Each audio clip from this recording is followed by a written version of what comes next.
देखिए last class में हम लोग characteristics of the image formed by concave mirror को डिटेल में समझ लिए थे।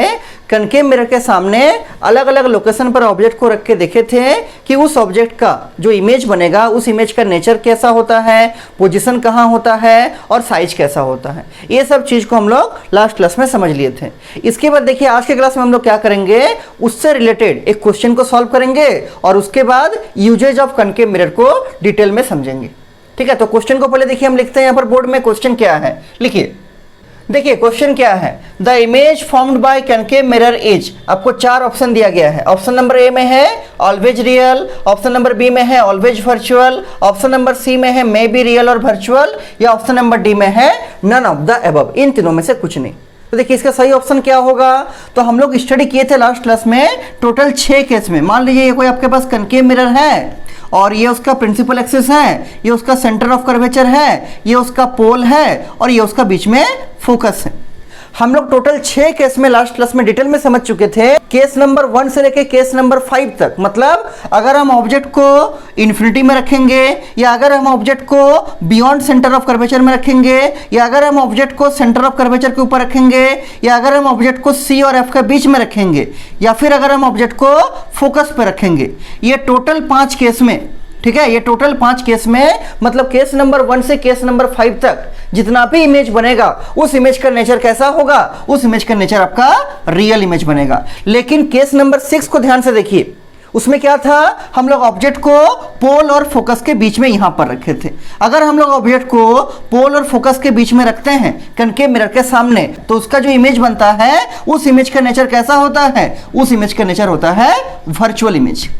मतलब केस नंबर 1 से केस नंबर 5 तक जो इमेज बनेगा वो इमेज का नेचर रियल होगा। लेकिन छठा केस में अगर हम ऑब्जेक्ट को कनकेव मिरर का पोल और उसका फोकस के बीच में रखते हैं तब जो इमेज बनेगा वो इमेज वर्चुअल होगा। तो ऑल टुगेदर अगर हम लोग बात करेंगे तो कनकेव मिरर के द्वारा बनने वाला इमेज का नेचर कैसा होगा, रियल होगा कि वर्चुअल होगा। तो आंसर है दोनों होगा, रियल भी होगा और वर्चुअल भी होगा। वर्चुअल एक ही केस में बनेगा जब आपका जो ऑब्जेक्ट है वो पोल और फोकस के बीच में रहेगा, और बाकी पांचों केस में, मतलब जब ऑब्जेक्ट इन्फिनिटी में रहेगा, object beyond centre of curvature रहेगा, object at centre of curvature रहेगा, ऑब्जेक्ट सी एफ का बीच में रहेगा या ऑब्जेक्ट फोकस पर रहेगा, ये पांचों केस में कनकेव मिरर के द्वारा बनने वाला जो इमेज होगा वो इमेज रियल होगा। लेकिन छठा केस में जब ऑब्जेक्ट पोल और फोकस के बीच में रखा रहेगा उस केस में जो बनने वाला इमेज होगा कैसा होगा, वर्चुअल होगा।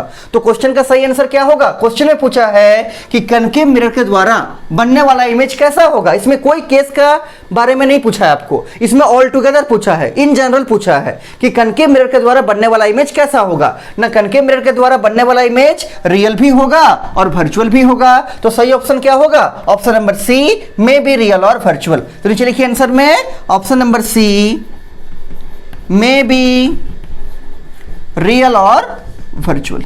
कनकेव मिरर के द्वारा बनने वाला इमेज का जो नेचर होगा वो रियल भी होगा और वर्चुअल भी होगा, डिपेंड करेगा ऑब्जेक्ट को कहां आप रखें। ठीक है, इसको आप समझ गए होंगे। इसके बाद देखिए आज का जो नेक्स्ट टॉपिक है हम लोग का वो है यूजेज ऑफ कनकेव मिरर। आखिर हम लोग कनकेव मिरर को कहां कहां यूज में लाते हैं। तो 2 लाइन छोड़ के नीचे हेडिंग लिखिए, अलग पेज में हेडिंग लिखिए यूजेज ऑफ कनकेव मिरर। तो देखिए कॉपी में हेडिंग लिखते हैं uses of concave mirrors. Heading लिखिए uses of concave mirrors, uses of concave mirrors. तो देखिए इसका सबसे पहला यूज हम लोग समझते हैं। जैसे मान लीजिए ये आपका कोई कनकेव मिरर है, let us suppose this is a concave mirror.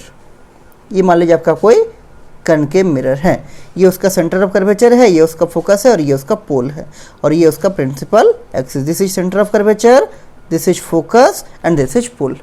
अगर हम किसी कनकेव मिरर में कोई एक बल्ब को, मान लीजिए गाड़ी का जो हेडलाइट है, ठीक है, या फिर टॉर्च का जो बल्ब है, उसको अगर हम फोकस पे रखते हैं तो यहाँ से जो भी रे ऑफ लाइट जाएगा और मिरर का रिफ्लेक्टिंग सरफेस पर टकराएगा तो क्या होगा, रिफ्लेक्शन के बाद पैरेलल टू प्रिंसिपल एक्सिस हो जाएगा।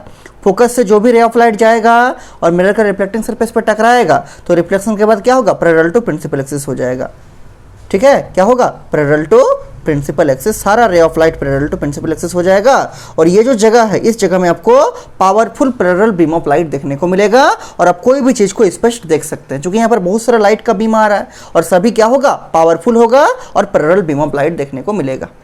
तो इसका पहला यूज क्या हुआ कि कनकेव मिरर को हम लोग टॉर्च में यूज कर सकते हैं, सर्च लाइट के रूप में यूज कर सकते हैं, या गाड़ी का हेडलाइट के रूप में यूज कर सकते हैं, क्योंकि इससे आपको powerful parallel beam of light मिलता है। तो इसको लिखिए नंबर 1 यूज में, देखिए इसको लिखते हैं, लिखिए concave mirrors are commonly used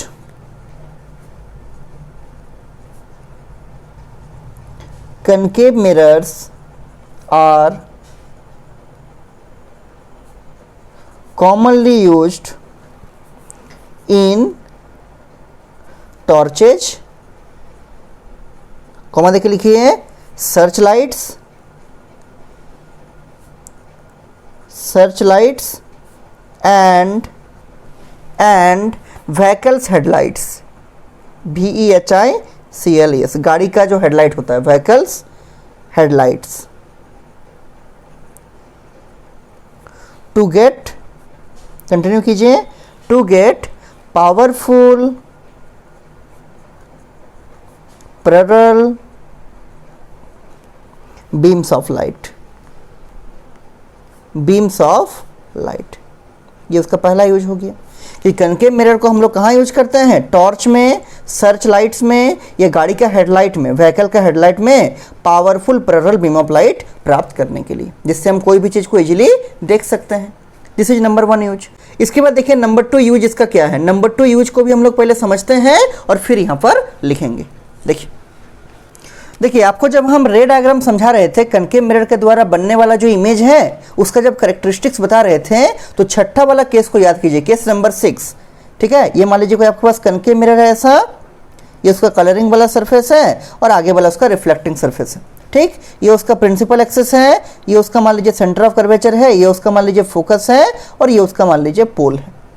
case number 6 को याद कीजिए, करेक्टरिस्टिक्स जब आपको पढ़ाए थे कनकेव मिरर का, मतलब अलग अलग लोकेशन पर जब हम ऑब्जेक्ट को रख के उसका इमेज को बनाने का कोशिश किए थे, उसका इमेज को जब बनाए थे, तब केस नंबर 6 याद कीजिए। उसमें क्या था, ऑब्जेक्ट को हम लोग पोल और फोकस के बीच में रखे थे।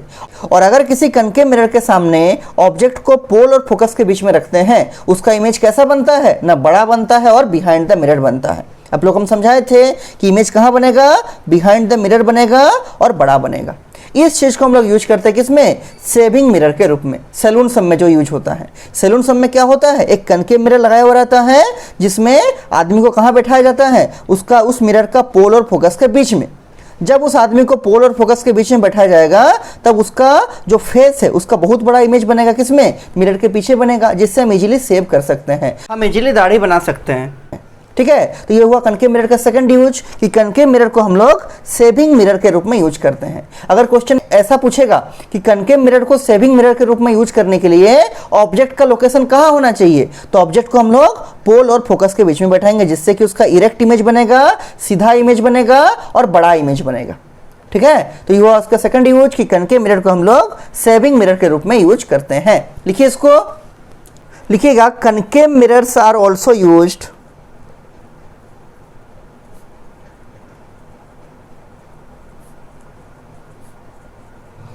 concave mirrors are also used as saving mirrors to see a large image of the face। Face का बड़ा इमेज देखने के लिए, जिससे कि हम इजीली सेव कर सके, इजीली दाढ़ी बना सके, हम लोग कनकेव मिरर का यूज करते हैं। और इसको यूज करने के लिए, इसको सेविंग मिरर के रूप में यूज करने के लिए ऑब्जेक्ट को कहाँ रखा जाता है, उस मिरर का पोल और उसका फोकस के बीच में, क्योंकि वही एक ऐसा केस है जहाँ पर आपका जो इमेज बनेगा वो बिहाइंड द मिरर बनेगा, सीधा बनेगा और बड़ा बनेगा। ठीक है, तो ये हुआ उसका सेकंड यूज कि concave mirrors are also used as shaving mirrors to see a large image of the face. 3 number use देखिए इसका क्या है, तो कनकेव मिरर का यूज डेंटिस्ट का मतलब जो दांत के डॉक्टर होते हैं, तो दांत को बड़ा बड़ा देखने के लिए डेंटिस्ट जो है कनकेव मिरर को यूज में लाते हैं। इसको लिखिए, the dentists, the TISTS, dentist का मतलब जो दांत के डॉक्टर होते हैं। The dentists use concave mirror to see a large image of the teeth of patients, PATIENTS।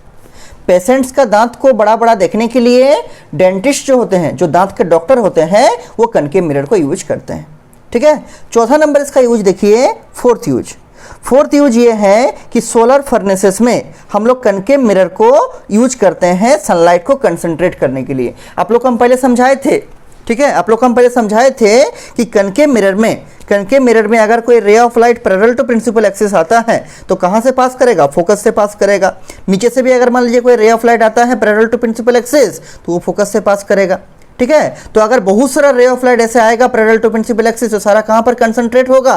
Focus पे कंसंट्रेट होगा। मतलब अगर यहां पर सूरज रखा हुआ है, सन रखा हुआ है, और सन से मान लीजिए रे ऑफ लाइट आ रहा है, इन्फिनिटी से सूरज से रे ऑफ लाइट आ रहा है और सारा रे ऑफ लाइट मान लीजिए पैरेलल है, तो अगर उसके सामने एक बड़ा सा कनकेव मिरर को लगाएंगे तो उस पूरा सूरज का जो रोशनी है वो कहां पर कंसंट्रेट होगा?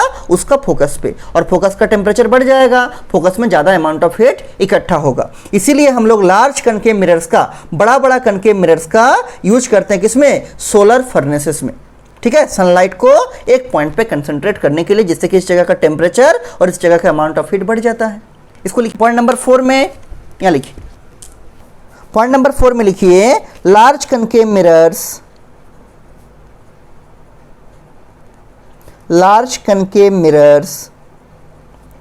are used to concentrate sunlight to produce heat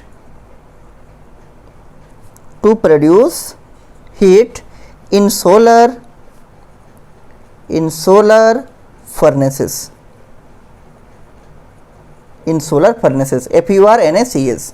solar furnace में सनलाइट को एक पॉइंट पे इकट्ठा करने के लिए, ठीक है, एक पॉइंट पे कंसंट्रेट करने के लिए बड़ा बड़ा कनकेव मिरर का यूज किया जाता है। तो ये हुआ उसका 4 यूज। पहला यूज क्या है कि कनकेव मिरर को हम लोग टॉर्च में, सर्च लाइट में या गाड़ी का हेडलाइट में powerful parallel beam of light के लिए यूज करते हैं। इसका दूसरा यूज क्या है कि कनकेव मिरर का हम लोग यूज सेविंग मिरर के रूप में अपना चेहरा को बड़ा देखने के लिए यूज करते हैं। तीसरा यूज क्या है कि जो डेंटिस्ट होते हैं, जो दांत के डॉक्टर होते हैं, वो पेशेंट का दांत को बड़ा बड़ा देखने के लिए कनकेव मिरर को यूज करते हैं। इसका चौथा यूज क्या है कि सोलर फर्नेसेस में बड़ा बड़ा कनकेव मिरर का यूज किया जाता है सनलाइट को एक पॉइंट पे कंसंट्रेट करने के लिए। These are the 4 uses of concave mirrors. इसको आप लोग ध्यान से लिख लीजिए, और अगर इसमें कुछ भी डाउट होगा तो हमको बोलिएगा, हम फिर से समझा देंगे। ठीक है।